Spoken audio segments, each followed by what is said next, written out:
Welcome to my art room. Here we will learn about all different types of art, no matter what your skill level is. So gather your supplies and let's get ready to create. Our project today is based on the artwork by Claes Oldenburg, who was a pop art sculptor. He introduced to us, his pictures you see here are the floor burger, floor cake, floor cone, and also the BLT. So these are all large sculptures, and we are going to create our own now. We're going to be making our own soft sculpture. We're going to be making recycled sculptures using brown paper and plastic grocery bags, scissors, pencils, rulers, and paint. So let's get started. So we're going to open up our grocery bag, and you need to cut down the side first. We're going to cut off this, open it up, cut off the bottom of our bag. So we're going to go ahead and start cutting.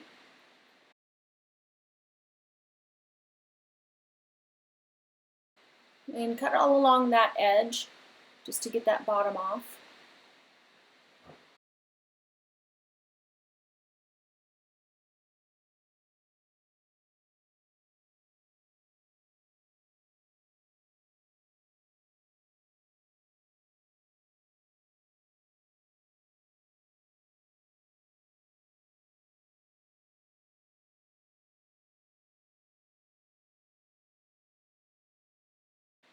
Alright, now that we have that off, we're going to just fold it in half on the other side of the bag. So we just cut one side in half. We didn't really cut it completely out. So we're just going to fold that over and make sure that you've got it all straightened out. And what you're going to do is you're just going to cut on the lines on each side here through both pieces of paper and trim it up just a little bit so we're going to have the same size rectangle when we're done.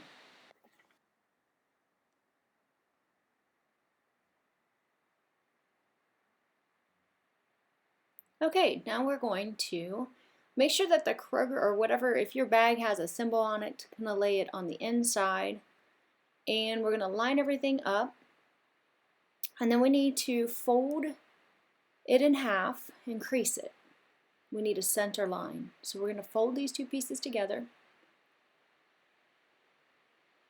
Just double check there. All right. I keep my hand in there just to help with getting that creased because it's pretty thick. And run your hand along that seam. Now what we're going to do is we're going to put a dot on the edge of the fold at the top. So we're going to, I just used a Sharpie marker. You can use a pencil. And then again, make sure that it's on the fold, not on the outside. Then we're going to put a dot on the outside edge at the bottom. And then you're going to use a ruler, and basically you're going to connect the dots from the outside edge of the bottom to the top edge of the fold and draw a line, a diagonal line. And then we're going to use our scissors and cut on that line that we just created.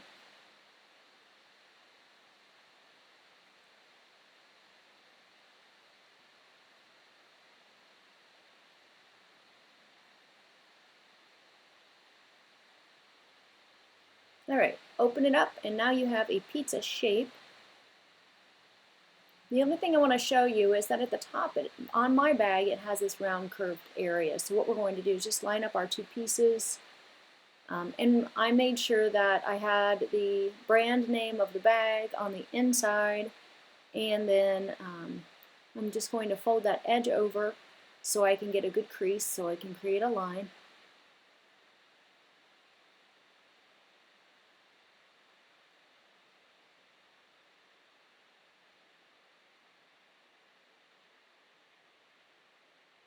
And give it a good crease.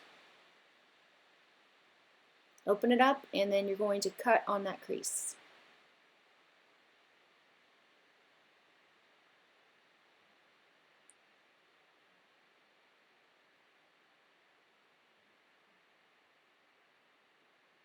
Alright, now it's time to paint. We're going to make sure that you have anything that you don't want seen on the inside. We're going to paint the top of only one. We're only going to paint one. I use the bottom one as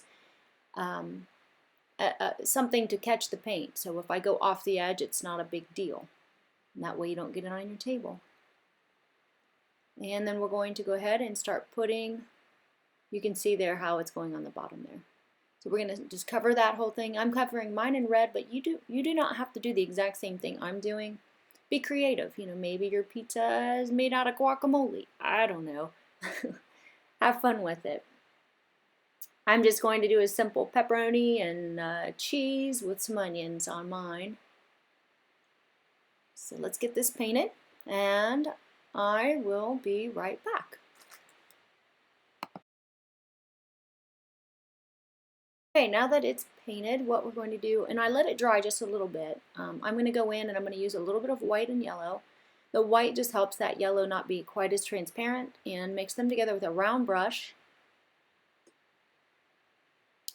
And I'm going to just paint a lot of little strokes all over my red to become my cheese. So I'm just going to use the tip of my brush. As I say in my classroom, we paint ballerina style, which is just with the tip of our brush, and I'm just making strokes back and forth as I go.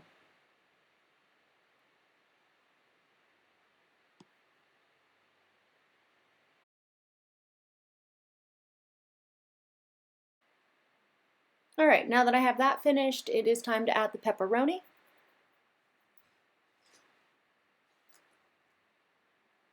I can take my little paper from behind it because I don't need to go off the page any longer. And I'm going to use a filbert brush. A filbert brush is a flat brush with a rounded end to it. You can use a flat brush or round, whatever you want to use. This is just an easy way to do it. So if you hold it, I'm going to use a little bit of this reddish brown. It's actually called burnt sienna. And if you hold your brush straight up and down, I just use it and just kind of push down and then twist my brush around. And that gives me a really good circle. So I know it's a little hard to see at my angle that I'm at the moment, but maybe you can see this one. So you can see how I'm just kind of pushing it and then kind of spinning it around. And that's how I make my pepperoni.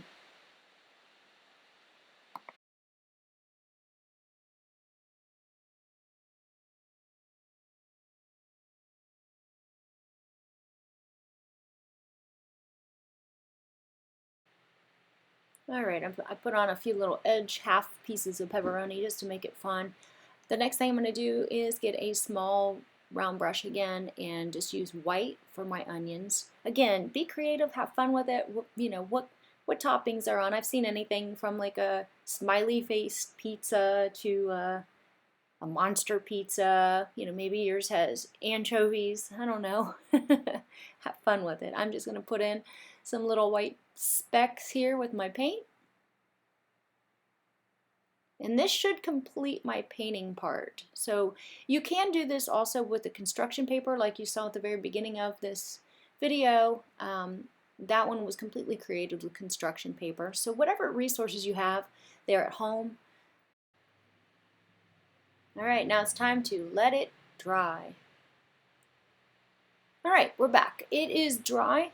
You can notice that it curled up a little bit. So what we're going to do now is we need to make a pocket. So we're going to glue these two pieces together.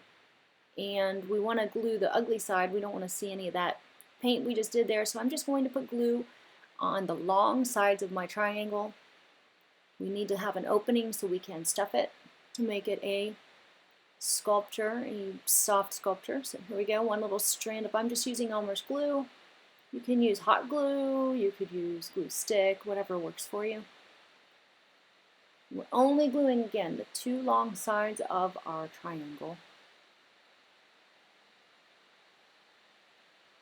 And then I'm going to put the top piece on. You want to have some paper clips or some clothespins, and what we're going to do is we're just going to kind of press down along the edges. They will want to separate, so this just helps to make sure that they stay together while they dry. I would, after you put them on, go back over again and kind of press down along all your edges and just make sure those two sides are sealed together. And then we're going to let this dry. Okay, we're back. It's dried. And now it's time to stuff it. I'm just using these plastic grocery bags. This is a great way to recycle them. I'm going to open up, hey, this would make a good ice cream cone too, huh? I'm going to go ahead and stuff in one. Now if you need to get it down into the tip of your cone and you're having trouble there, I use a pair of scissors, or if you have chopsticks, those work great too. Just kind of push it down in a little bit, but be careful because if you push too hard, you're going to bust your paper open. Just push it down in there just a little bit. And then put the rest of your bags in. I used 3, but depends on how big yours is, however you want to do that. Then I'm going to close that, and I'm going to make sure that it fits in there without the bag sticking out. And I'm going to get some glue. Again, I'm going to put a little bit of glue. You don't want to use too much. There's no real reason to. Put a little glue along the edge. We need to seal it up all the way now. Get your clothespins or your paper clips out again so we can let this dry. And then I will show you in a minute how to finish this up once it's dry.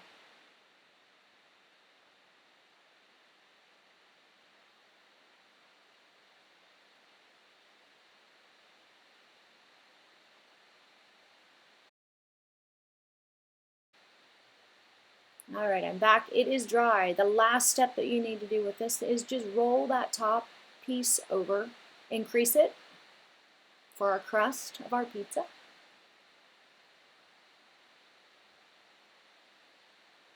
If you wanted to, you could have used some of the scraps that we had cut off, and you could make your own crust. It's not a problem, but this is just easy. And then we're going to put a little bit of glue on that, and then clamp it down one more time, and you will be finished.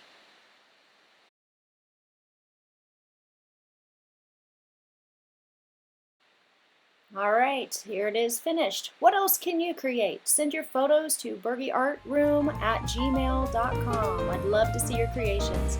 Thanks for watching. Keep creating.